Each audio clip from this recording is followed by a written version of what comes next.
చేవెళ్ల మండలం Mirzaguda tipper bus ప్రమాదంలో మరణించినటువంటి ముగ్గురు అక్కా చెల్లెలకు అంత్యక్రియలు పూర్తయిపోయాయి. ఈ ప్రమాదం మొత్తంలో కూడా అత్యంత విషాదకరమైనటువంటి సంఘటన ఈ ముగ్గురు అక్కా చెల్లెళ్ళు మరణించడం. పోస్టుమార్టం అనంతరం తాండూరు పరిధి యాలాల్ మండలం పెరకంపల్లిలో చనిపోయినటువంటి తనుష, సాయిప్రియ, నందిని మృతదేహాలకు కుటుంబీకులు అంత్యక్రియలు నిర్వహించారు. అక్కా చెల్లెళ్ల అంతిమ యాత్రలో భారీగా గ్రామస్తులు కూడా పాల్గొన్నారు. చివరి చూపు చూసేందుకు గ్రామం మొత్తం కదిలింది. వారి తల్లి వెళ్ళిపోతున్నారా బిడ్డలారా అంటూ గుండెలు పగిలేలా కన్నీటి వేడుకలు పలికింది. వచ్చిన స్థానికులందరూ కూడా అయ్యో ఎంత పాపం జరిగిందే, ఎంత ఘోరం జరిగిందే అంటూ అక్కడికి వచ్చిన స్థానికులు పెడుతున్నటువంటి ఏడుపులు, ఆర్తనాదాలు ఆ ప్రాంతమంతా కూడా ఒక్కసారిగా విషాద ఛాయగా మార్చేసింది. ఈ ప్రమాదంలో అత్యంత విషాదకరమైనటువంటి బాధాకరమైనటువంటి అంశం ఏదైనా ఉందంటే ఈ యొక్క ముగ్గురు అక్కా చెల్లెళ్ళు యువతులు మంచిగా చదువుకొని జాబ్ చేసి రేపొద్దున ఉన్నత స్థాయిలో ఉండవలసినటువంటి ఈ ముగ్గురు చేతికొచ్చినటువంటి బిడ్డలను కోల్పోవడం ఆ తల్లిదండ్రులకు తీరని శోకంగా మారింది. అక్కడికి వచ్చినటువంటి బంధువులు కూడా, కుటుంబీకులు కూడా వారి ఆర్తనాదాలు, శోకాలు, అక్కడ వారి గుండెల్లో ఉన్నటువంటి బాధ పెకిలించుకొని వస్తున్నటువంటి తీరు అక్కడికి వచ్చిన స్థానికులను కూడా కలవరపెడుతుంది. ఒక్కసారి ఆ తల్లి ఆవేదనను చూడండి, ఎంత భావోద్వేగంతో, అసలు ఆ ఆవేదనను కూడా వర్ణించలేనటువంటి విధంగా ఆ తల్లి భావోద్వేగాన్ని మనం ఒకసారి చూద్దాం.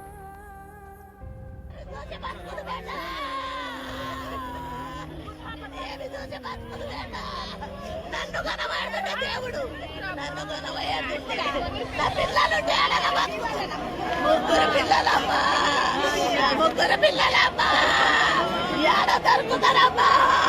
దేవుని గుడికి మన్ను వాసిందా బస్కొక్కపోతుంది. ఉపసం సంబంధం 5 మందిని కానీ నేను ఇప్పుడు ఎవరికి చెప్పుకుంటూ నా పిల్లలు చూసి బతుకులు పెట్ట, ఏమి చూసి బతుకులు పెట్ట. నన్ను కనబడుతున్న దేవుడు నన్ను కనబోయేది. నా పిల్లలు తేడగా బతుకుతారు. ముగ్గురు పిల్లలమ్మా, ముగ్గురు పిల్లలమ్మా. కన్న పేగు ఆవేదన అది. తల్లి శోకిస్తున్నటువంటి తీరు. 5 పిల్లలలో 3 పిల్లలని ఎట్ ఏ టైం తీసుకుపోవడం అసలు ఏమాత్రం కూడా వారికి అర్థం కావట్లేదు. రకంగా నన్ను తీసుకుపోయినా పర్వాలేదు, దేవుడా నా పిల్లల్ని ఎందుకు తీసుకువెళ్ళామని ప్రశ్నిస్తున్నటువంటి తీరు అక్కడికి వచ్చిన వారందరినీ కూడా తీవ్ర ఆవేదనకు గురి చేస్తుంది. ఆ తల్లి బాధను ఎవరు కూడా తీర్చలేనిగా మారింది. తనని సర్దు చెప్పడానికి కూడా ఎవరికి ధైర్యం చాలనటువంటి పరిస్థితి ఏర్పడింది. ఒకటి కాదు, ఇద్దరు కాదు, 3 ఆడపిల్లలు చేతికి వచ్చినటువంటి ఆడపిల్లలు కంటికి రెప్పలా కాచుకున్నటువంటి ఆ తల్లి ఈరోజు ఆ 3 పిల్లలను కూడా ఈ ప్రమాదంలో కోల్పోవడం పట్ల తీవ్ర ఆవేదనకు గురవుతుంది.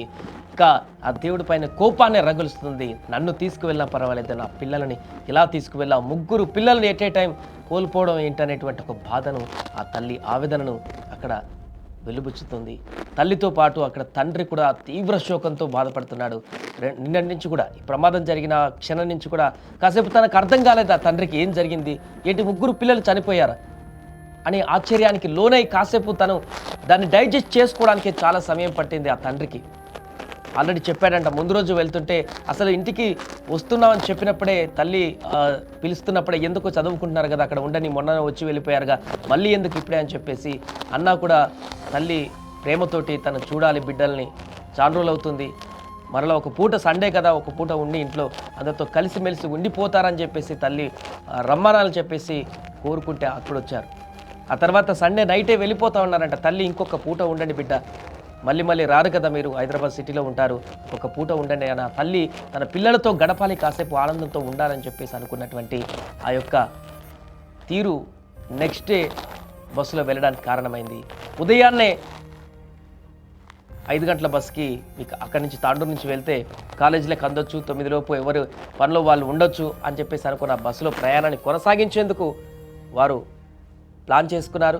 అన్నట్టుగానే తండ్రి అక్కడికి వెళ్ళి బస్సు ఎక్కించాడు. వారికి తెలీదు ఆ బస్సులో వారు గమ్యస్థానాలకు వెళ్ళట్లేదు, అక్కడ పూర్తిగా మృత్యు ఘోషలోకి వెళ్తున్నారని. ఈ దారుణమైనటువంటి ప్రమాదంలో ఎన్నో శోకాలు, ఎన్నో కథలు, ఎన్నో విషాదాలు ఉన్నాయి. ఇలా చనిపోయినటువంటి వ్యక్తులందరి కుటుంబాల యొక్క పరిస్థితి, వారి యొక్క ఆవేదన, వారి యొక్క నేపథ్యం చూస్తే గుండె తలుక్కుపోతుంది. నిన్న అక్కడికి రిపోర్ట్ చేయడానికి వచ్చినటువంటి చాలామంది రిపోర్టర్స్ కూడా కన్నీళ్లు పెట్టుకున్నారంటే పరిస్థితి అర్థం చేసుకోవచ్చు. గుండె తరుక్కుపోతుంది. ఆ విజువల్స్ మేము చూసినప్పుడు కూడా మా గుండె కూడా పగిలిపోయేటువంటి పరిస్థితి ఏర్పడింది. తప్పదు, చెప్పాల్సి వస్తుంది వార్తని. కానీ ఎంత దారుణమైనటువంటి ప్రమాదం అంటే ఇది. అక్కడ జరిగినటువంటి ప్రమాదం తాలూకా వీడియోలను యూట్యూబ్ గైడ్లైన్స్ ప్రకారం చూపించలేం, కానీ ఆ యొక్క విజువల్స్ కనుక చూస్తే పూర్తిగా మనసు చెలించిపోవడమే కాదు, అసలు 2-3 రోజుల పాటు ముద్ద కూడా దిగినటువంటి పరిస్థితి ఉంది. అంత దారుణమైనటువంటి ప్రమాదం. ఆడపిల్లలు, చిన్న పసికందు తల్లి ఆలింగనం చేసుకొని కాపాడడానికి ప్రయత్నించి అలాగే పట్టుకొని చనిపోయినటువంటి దుస్థితి ఆ బస్సులో ఏర్పడింది. కంకర కింద పడిపోయి అలానే ఉన్నారు వాళ్ళు సమాధైనట్టుగా. ఇక ఈ 3 ఆడపిల్లలు ఉదయం లేస్తే కాసేపు అయితే కాలేజీలకు వెళ్ళి అందరు ఫ్రెండ్స్తో హ్యాపీగా కాలేజీలో గడుపుతూ క్లాసులు వింటూ ఆ తర్వాత రోజువారీ కార్యక్రమాలు చేసుకునేటువంటి పరిస్థితి ఉండేది. కానీ అలా రాయలేదు, వేరేలాగా మార్చబడింది రాత.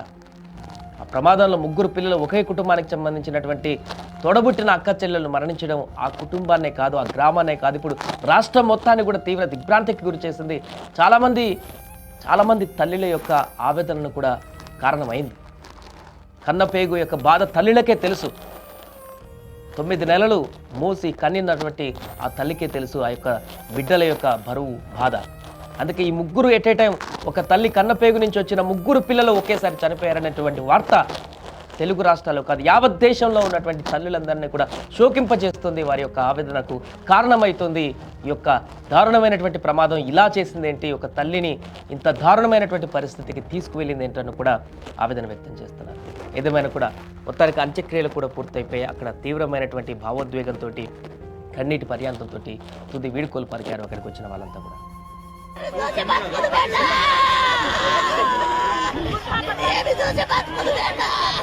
నన్ను కనబడుతుంటే దేవుడు, నన్ను కనబడుతుంటే నా పిల్లలుంటే అడగ బతుకుతాను.